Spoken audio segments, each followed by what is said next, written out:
ایک چھوٹے سے پرسکون محلے میں 3 اچھے دوست رہتے تھے۔ ان کے نام احمد، عائشہ اور حسن تھے۔ تینوں ایک ہی گلی میں رہتے تھے، ایک ہی اسکول جاتے تھے اور زیادہ تر سمے ایک ساتھ بتاتے تھے۔ انہیں کھیلنا، باتیں کرنا اور نئی نئی چیزیں سیکھنا بہت پسند تھا۔ جب رمضان کا مہینہ آیا تو پورے محلے کا ماحول بدل گیا۔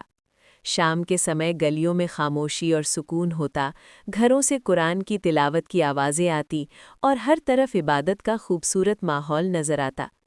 ایک دن افطار کے بعد احمد اپنی گلی کے باہر بیٹھا ٹھنڈی ہوا محسوس کر رہا تھا۔ تھوڑی دیر بعد عائشہ اور حسن بھی وہاں آ گئے۔ عائشہ نے آتے ہی کہا، آج امی مجھے بتا رہی تھی کہ رمضان کی آخری راتیں بہت خاص ہوتی ہیں۔ حسن نے حیرانی سے پوچھا، خاص کیوں؟ احمد نے کہا، میری امی بھی یہی کہہ رہی تھی۔ انہوں نے بتایا کہ ان راتوں میں ایک بہت برکت والی رات ہوتی ہے جسے شب قدر کہتے ہیں۔ عائشہ نے پوچھا، شب قدر میں ایسا کیا ہوتا ہے؟ احمد نے جواب دیا، امی کہتی ہیں کہ اس رات عبادت کرنا بہت زیادہ ثواب والا کام ہوتا ہے۔ اللہ تعالیٰ اپنے بندوں کی دعائیں سنتے ہیں اور رحمت نازل فرماتے ہیں۔ حسن کچھ دیر خاموش رہا، پھر بولا، تو پھر ہمیں بھی اس رات عبادت کرنی چاہیے۔ تینوں دوستوں نے ایک دوسرے کی طرف دیکھا اور مسکرا دیے۔ ان کے دل میں ایک اچھا سا ارادہ پیدا ہو گیا۔ اسی رات جب آسمان پر چاند صاف نظر آ رہا تھا اور ستارے چمک رہے تھے تو پورا محلہ پرسکون تھا۔ لوگ اپنے گھروں میں عبادت میں مشغول تھے۔ احمد نے وضو کیا اور اپنے کمرے میں جائے نماز بچھا لی۔ اس نے 2 رکعت نفل نماز پڑھی اور پھر ہاتھ اٹھا کر دعا مانگی۔ وہ دھیرے دھیرے کہہ رہا تھا، یا اللہ، مجھے اچھا انسان بنا دے، مجھے ہمیشہ سچ بولنے اور دوسروں کی مدد کرنے کی توفیق دے۔ دوسری طرف عائشہ بھی اپنے کمرے میں بیٹھی قرآن پاک کی تلاوت کر رہی تھی۔ اس کے دل میں بہت سکون تھا۔ اسے محسوس ہو رہا تھا کہ یہ رات واقعی بہت خاص ہے۔ حسن بھی اپنے ابو کے ساتھ بیٹھا دعا کر رہا تھا۔ اس کے ابو نے کہا، بیٹا، رمضان کی آخری راتوں میں عبادت کرنا بہت اہم ہے۔ ان راتوں میں اللہ اپنے بندوں کے بہت قریب ہوتے ہیں۔ حسن نے سر ہلایا اور دل سے دعا مانگنے لگا۔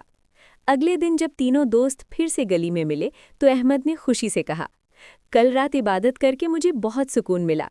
عائشہ نے مسکراتے ہوئے کہا، مجھے بھی ایسا لگا جیسے دل ہلکا ہو گیا ہو۔ حسن نے کہا، میرے ابو کہہ رہے تھے کہ ہمیں رمضان کی آخری راتوں میں زیادہ سے زیادہ عبادت کرنی چاہیے۔ احمد نے مسکرا کر کہا، امی، میں اور میرے دوست بھی یہی کوشش کر رہے ہیں۔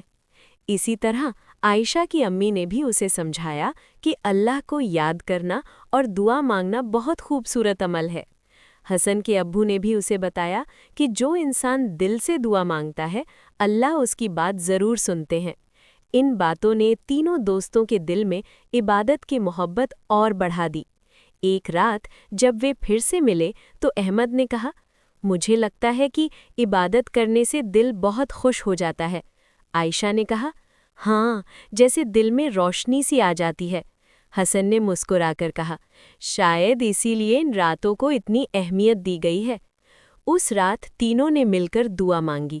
انہوں نے دعا کی کہ اللہ انہیں ہمیشہ اچھے راستے پر چلنے کی توفیق دے، انہیں نیک کام کرنے کی عادت دے اور ان کے دلوں کو ہمیشہ صاف رکھے۔ جب وہ گھر واپس گئے تو ان کے دلوں میں عجیب سا سکون تھا۔ انہیں محسوس ہو رہا تھا کہ عبادت صرف ایک عمل نہیں بلکہ ایک خوبصورت احساس ہے جو انسان کے دل کو روشن کر دیتا ہے۔ رمضان کی آخری راتیں ختم ہونے کے قریب تھیں، مگر تینوں دوستوں کے دل میں عبادت کی محبت ہمیشہ کے لیے پیدا ہو چکی تھی۔ انہوں نے فیصلہ کیا کہ وہ صرف ان راتوں میں ہی نہیں بلکہ ہمیشہ اللہ کو یاد رکھیں گے، دعا مانگیں گے اور اچھے کام کرنے کی کوشش کریں گے۔ اور یوں اس چھوٹے سے محلے کے 3 دوستوں کے دلوں میں عبادت کی ایک روشن روشنی ہمیشہ کے لیے جگمگا اٹھی۔ سبق: رمضان کی آخری راتیں بہت برکت والی ہوتی ہیں۔ ان راتوں میں عبادت کرنا، دعا مانگنا اور اللہ کو یاد کرنا انسان کے دل کو سکون اور روشنی دیتا ہے۔ ہمیں ان قیمتی راتوں کو کبھی ضائع نہیں کرنا چاہیے۔